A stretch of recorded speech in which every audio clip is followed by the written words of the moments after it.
IGCSE မှာတော့စိတ်ဝင်စားတဲ့လူများလာတယ်ပေါ့နော်ဆိုတော့အမလည်းအခုဆုံးခွင့်အကြောင်းပြပြတော့အမလည်းအိမ်မှာအားရနေရပေါ့နော်အဲ့တော့ကြာအမနောက်နေ့ IGCSE ကြမှာအဲ့တော့အမလေးလာထားပေါ့နော် IGCSE ကြောင်းလေးလာထားအမ sharing လုပ်ပေးချင်တာပါ so let's get into it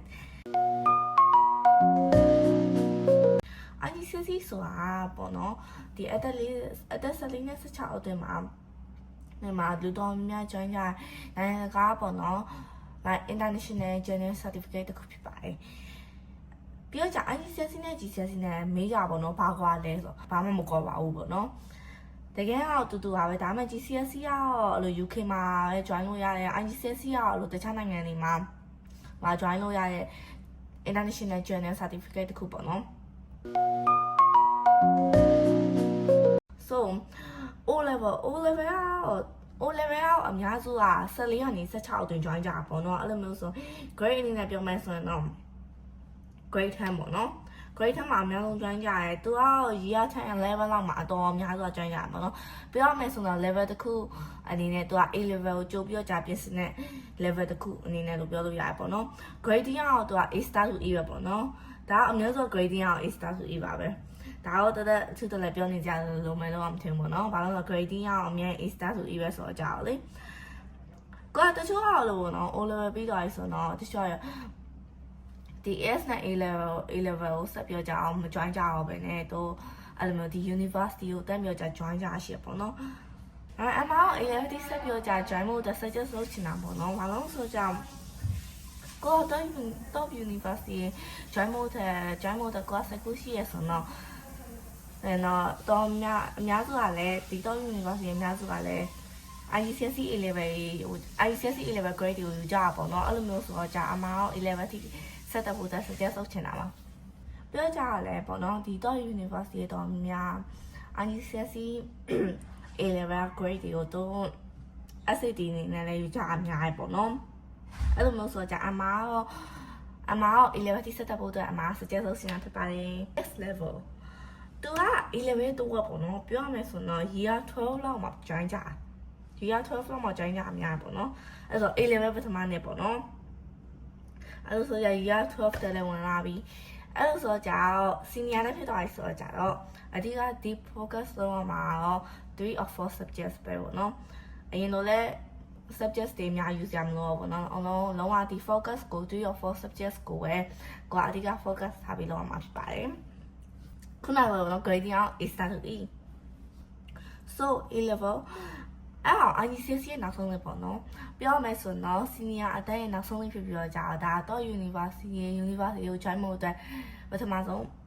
gate လို့လည်းပြောလို့ရပေါ့နော်အဲ့လိုထိန်လန်းအောင်ရောက်နေလို့ပြောလို့ရပါတယ်ခုနက grading အောင်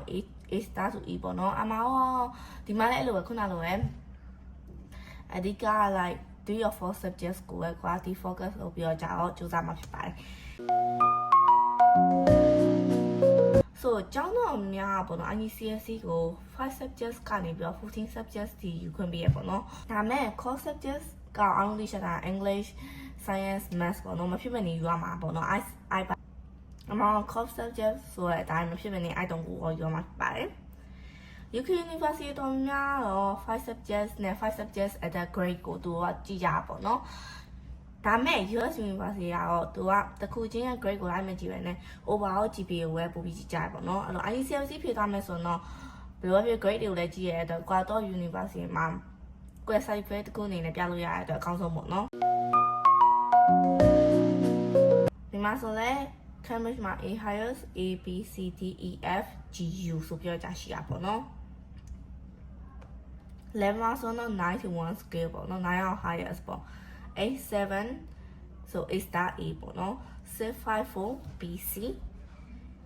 31 DG ပေါ့နော်တော့ university ကို join မို့လို့စိတ်ကူးရှိရဆိုတော့ A star ကိုအကောင်းဆုံးပဲပေါ့နော်သူကထိတ်ဆုံးပါပါပဲ so IGCSE က2 to 3 years ဒီကြိုင်ပေါ့နော်အဲ့လိုနေဆိုတော့ like grade အနေနဲ့ဆိုတော့ like year အနေနဲ့ပေါ့နော်အဲ့လိုဆိုတော့ year 13 10ကနေ13နေကြရပေါ့နော် so like is IGCSE hard honestly yes တချို့အချိန်မှာတော့လုံးဝ freeze ဖြစ်သွားပါပေါ့နော်အဲ့လိုချိန်ဆိုလည်း တော့ coffee တစ်ခွက်ကအမားရဲ့ bestie ပဲလုံးဝကိုမရှိပဲ but hey that's totally normal you know like everyone hits that I don't want to study anymore but it's fine it's totally fine ကိုကအမြင်ကြီးတမ်းပြောကြတော့ကြောလို့မရဘူးပေါ့နော် like step by step လေးကိုက goal plan လေးကိုတခြားချပြီးတော့ကြတော့ you know the goal setting ကိုကတခြားလုပ်ပြီးတော့ကြတဖြည်းဖြည်း step by step လေးတွားမှာပေါ့နော် like this ပြီးတော့ study with friends ကိုကတကယ်ချင်းနေနဲ့စာလုံးမယ်ဆိုရင်အပြင်နဲ့ပြီးရင်စာလုံးလိုက်ရေးစရာပြောလိုက်ဆိုတော့ကြာအပြင်နဲ့ပြီးတော့ကြာငင်းနေကြလည်းမကောင်းတော့ကိုစားတဲ့ဆဲလို့တယ်လို့လည်းမပြုံးပေါ့နော်ပြီးတော့ကြာလည်း diversion နဲ့မဝင်တော့ပေါ့နော် and then don't compare yourself လိုအပ်ပြတယောက်စီရတာအားတချက်အားနေချက်ဆိုတာရှိရဲအဲ့လိုကြာ don't compare yourself okay အဲ့တော့သူများရဲ့တော့ပြောနိုင်ရှိလို့မရဘူးသူကရတာရမယ်ကိုရချင်မယ်ကိုရဟာသူများရချင်မယ်အဲ့လိုဆိုကြကိုယ့်ကို step by step လေးနဲ့ကိုယ့်ကို setting goal ဆိုရင်တခြားလုပ်သွားရပေါ့နော်အဲ့ဆိုရင်တနေ့ကျကိုရတွင်ကိုရှိမှရမှာပဲ okay reward yourself so အမောင်ကစားလို့ရမယ်ဆိုမှ self care တော့မေ့နေလို့မရအောင်အမောင်ရဲ့အချိန်ကို manage လုပ်ရမှာပေါ့နော်အမောင်စားလို့ချိန်လည်းရှိမယ်အမောင်စကားကြီးချိန်နဲ့ fitness နဲ့မဖြစ်ချိန်ဆိုတာရှိမှာပဲအမောင်စားလို့ချိန်လည်းရှိမှာပဲ you have totally got this you know so good luck future ICCC legends see you at the top bye bye